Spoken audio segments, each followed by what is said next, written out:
Architecture for Design.com. I'm going to talk about how select all dimensions inside Autocad drawings. There are some methods that help you select all dimensions in Autocad, but my favorite is filter command that helps you select all dimensions even if they are in different layers and they have different properties. You can type Fi then enter. This window is appeared, and from this drop-down list you can type D and easily select dimension and edit list.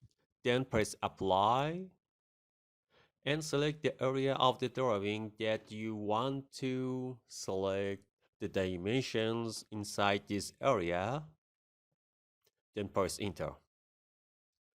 Now as you see, all dimensions are selected and you can, for example, send them to a special layer and turn it off to print the document without any dimensions.